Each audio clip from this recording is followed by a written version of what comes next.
Bonjour Aurore Laluc. Bonjour Pierre-Jacquemin.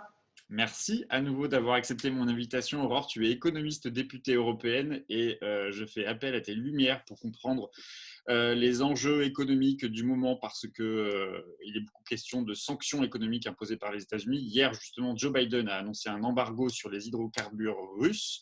Alors de façon unilatérale, sans attendre de se coordonner avec les Européens. D'abord, pour les non-spécialistes, ça veut dire quoi concrètement un embargo?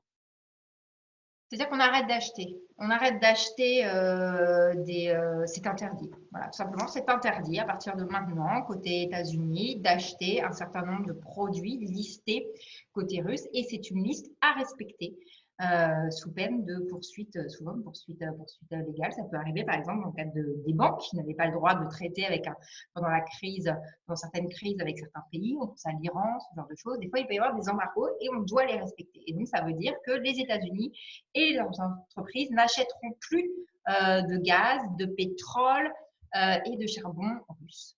Ça veut dire que, y compris les pays qui commercent avec les États-Unis, comme la France par exemple, ou l'Europe, qui continueront d'acheter du gaz à la Russie, pourront être pénalisés aussi par les États-Unis. Ça englobe ça, un Non, embargo? ça n'impacte pas les autres pays. Nous, par contre, je serais tentée de dire malheureusement, on va continuer à en acheter tant qu'on n'aura pas d'embargo sur ce type d'énergie fossile. Et alors justement, avant de venir sur la possibilité d'un embargo à l'échelle de l'Union européenne, comment on fait face à un embargo? Ça veut dire quoi? Ça veut dire que la société s'organise, il faut que les États-Unis se rationnent et qu'elle achète ailleurs de l'énergie. Comment ça se passe? Alors, les États-Unis ne sont pas du tout dans la même situation énergétique que l'Europe, dans le sens où les États-Unis ont des réserves.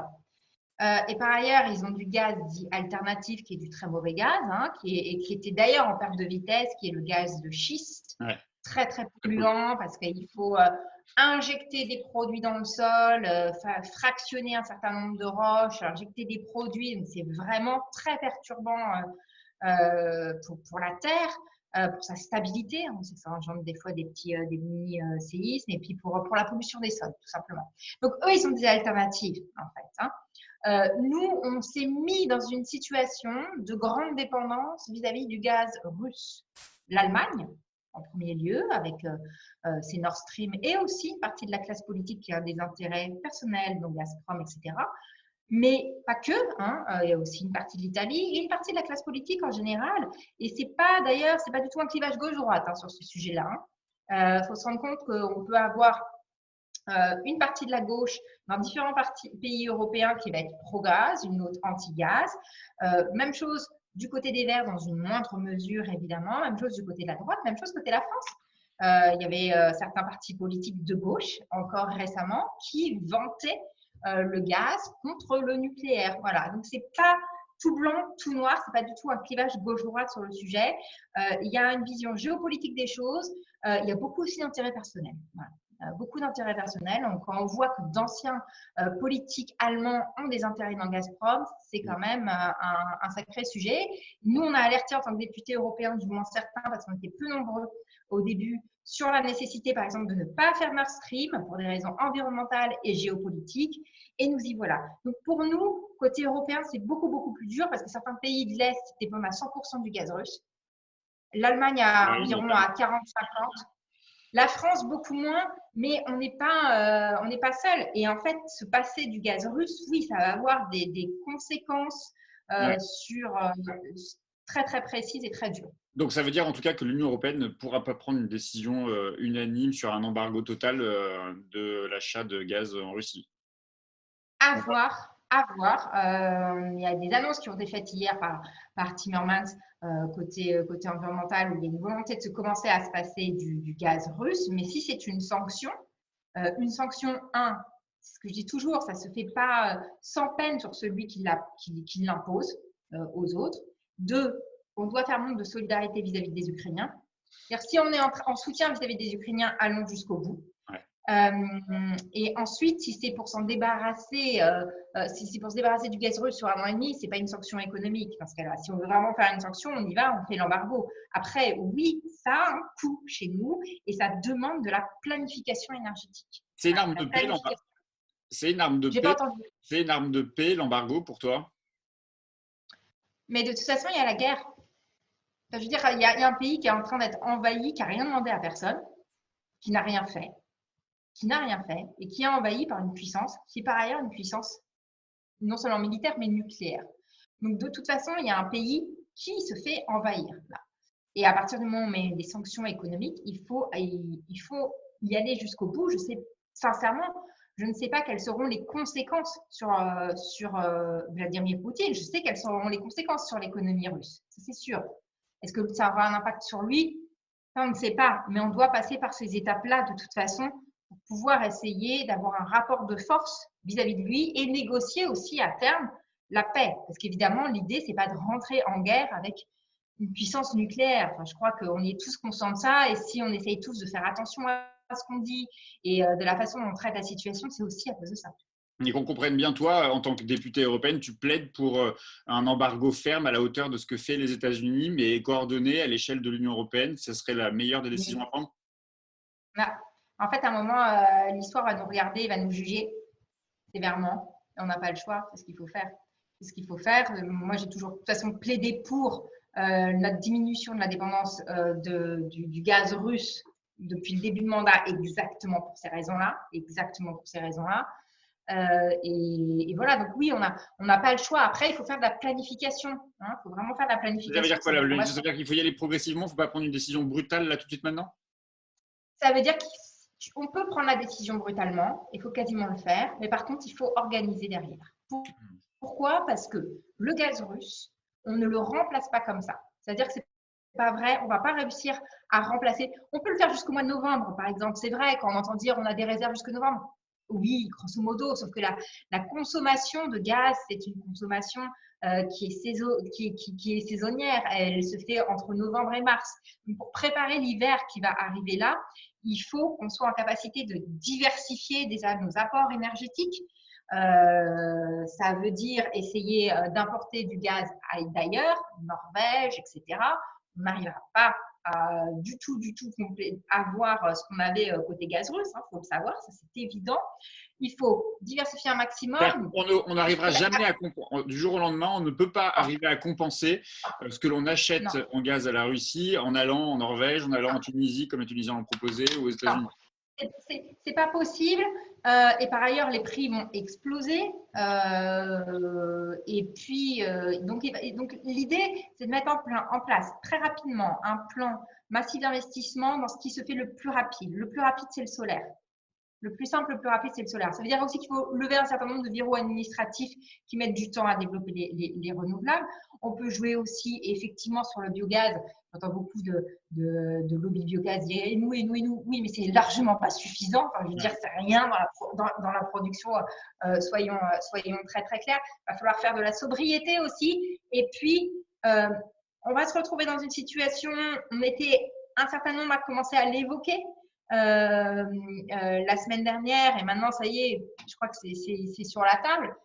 Ça veut dire que des fois on aura probablement des coupures, des coupures d'approvisionnement et ça veut dire qu'il faudra choisir ses priorités. Voilà, où est-ce qu'on va mettre la priorité? La priorité, c'est évidemment le chauffage, c'est évidemment les gens, c'est voilà.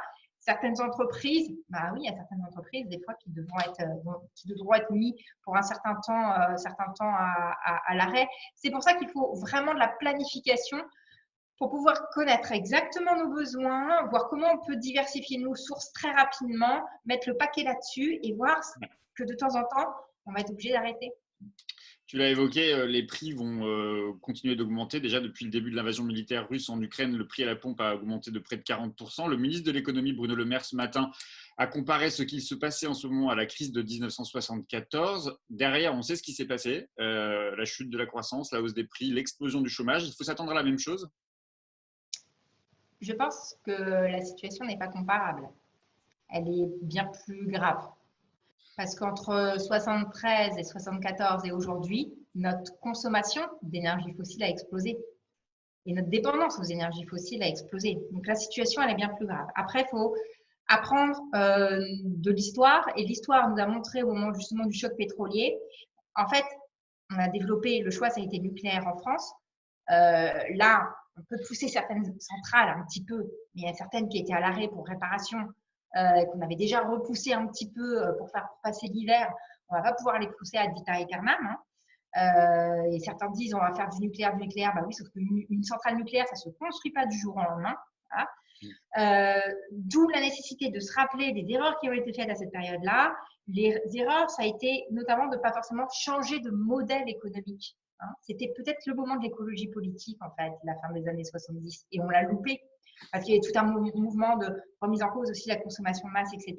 Ben là, je crois qu'on se retrouve dans un moment qui est un peu pareil. C'est le moment d'avoir une Europe de l'énergie renouvelable, de mettre en place un Green Deal, de faire la rénovation thermique des bâtiments parce qu'il va falloir qu'on réduise aussi notre consommation et puis surtout de faire de l'accompagnement social parce que les effets, les impacts seront bien plus importants que ceux des années 70 et en plus, on sort d'années de pandémie. Il ne faut pas l'oublier.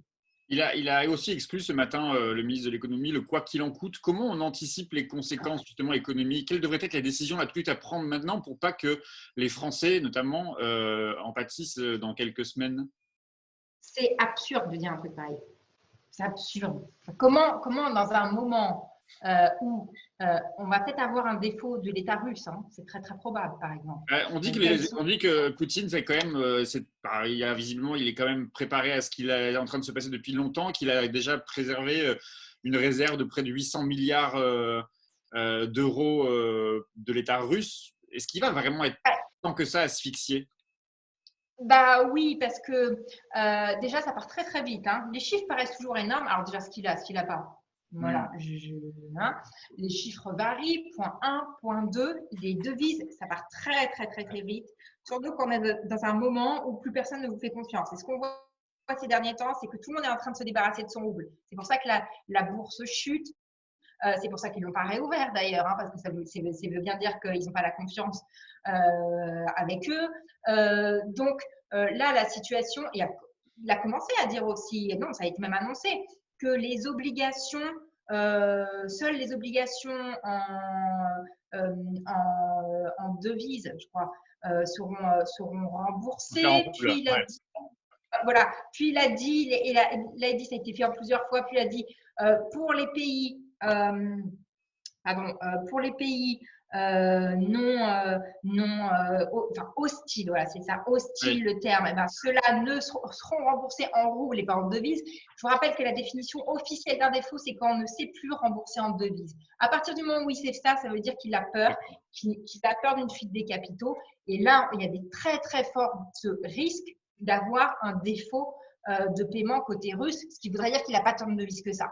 Mais en France, Aurore, sur le quoi qu'il en coûte, c'est quoi les mesures que demain tu serais en situation d'être décisionnaire, ministre de l'économie? Aurore Lalucq, tu fais quoi pour prémunir les Français justement de toutes ces augmentations et pas que les particuliers? On voit aussi les agriculteurs, l'augmentation des prix double, triple en ce moment. On va vers le chaos de la manière dont on nous présente les choses. C'est quoi les décisions qu'il faudrait prendre maintenant justement pour anticiper ces conséquences sur le chômage, sur la croissance, sur l'inflation?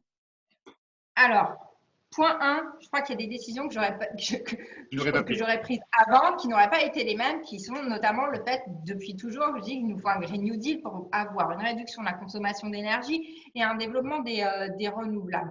Je pense que je mettrai en place un plan d'investissement massif. En fait, le meilleur moyen aujourd'hui de protéger les gens, ça va être d'investir.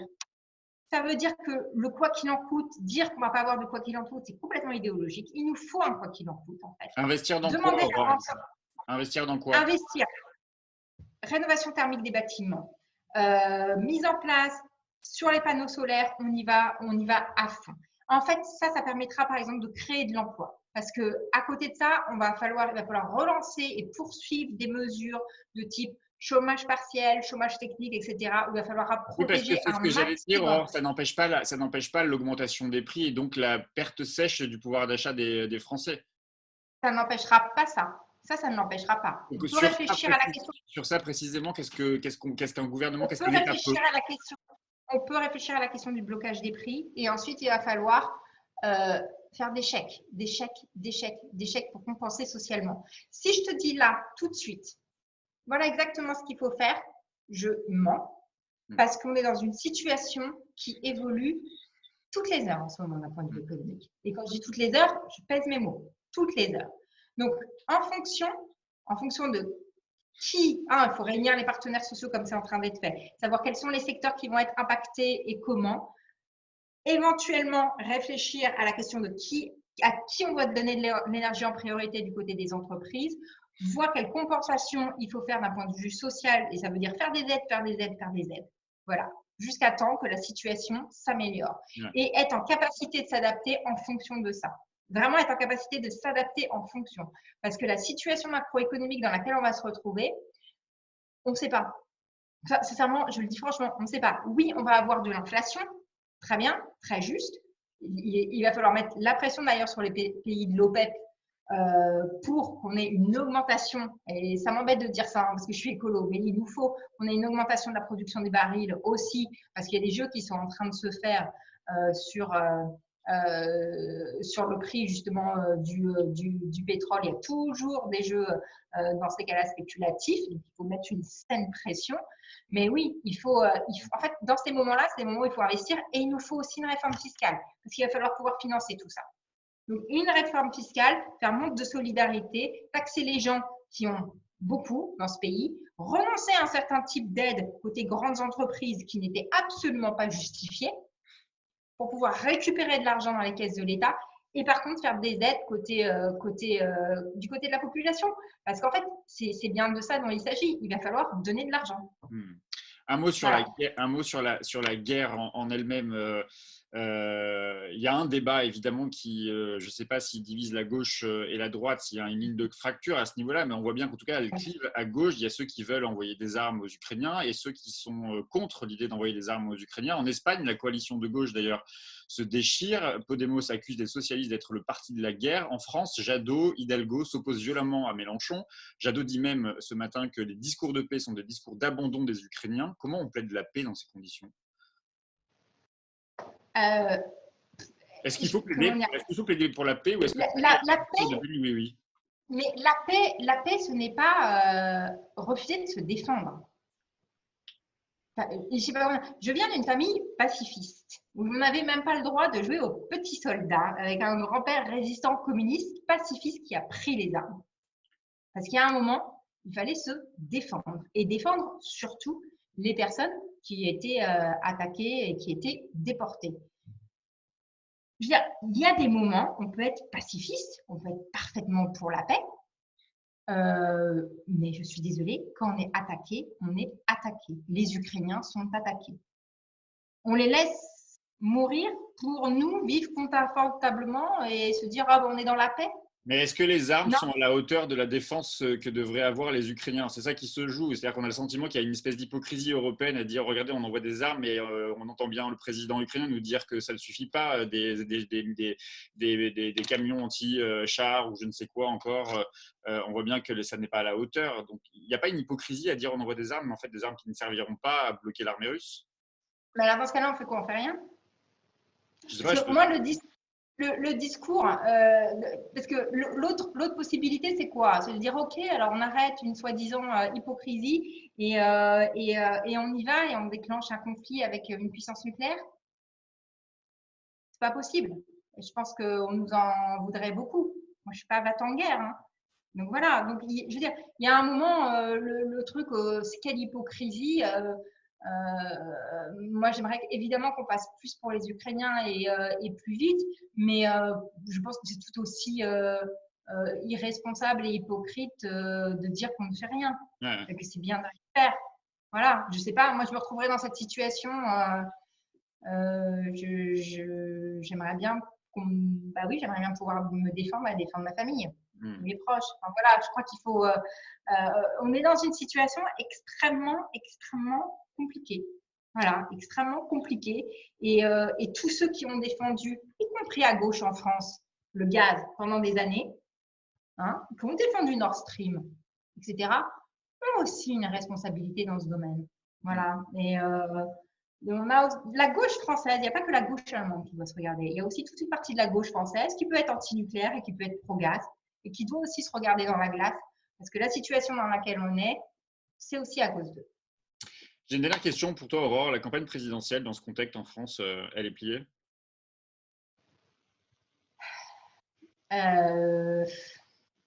dans les moments de tension et de conflit, L'effet drapeau, comme le disent les sondeurs. bah, on a tendance à aimer la stabilité dans ces cas-là.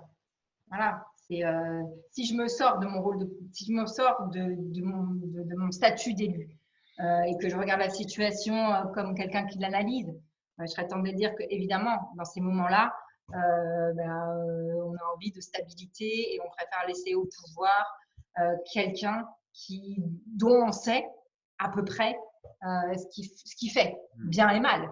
Voilà, mais c'est bien sûr, c'est pas un moment où effectivement une campagne présidentielle va être audible. Elle était, à vrai dire, pas très très glorieuse cette campagne jusqu'à présent, mais oui, ça va être, c'est sûr que, oui, bien sûr, ça risque d'être plié. À vrai dire, c'était quand même un petit peu plié aussi avant. Ce qui n'empêche qu'il faut continuer à se battre et à défendre nos idées parce qu'elles sont légitimes. Elles sont légitimes et utiles. Parce que, par exemple, si on avait fait la transition écologique, on ne serait peut-être pas dépendant du gaz russe. Voilà, tout simplement. Il y a plein de choses comme ça. On est peut-être en train de se rendre compte que la réelle politique, c'est la politique écologique qui nous permet d'être indépendants et de nous sauver à peu près tous, si possible, du dérèglement climatique. Et puis aussi la question sociale. Keynes disait toujours que le meilleur moyen d'avoir la paix, c'est la prospérité partagée. Voilà. Et ne jamais humilier des camps. Ne jamais oublier que la raison et que le point commun de toutes les conflictualités, c'est la souffrance humaine, comme le dit Bertrand Badie. Oui, je suis bien d'accord. Voilà. Merci beaucoup, Aurore, d'avoir pris de ton temps depuis ton bureau de Strasbourg. Merci.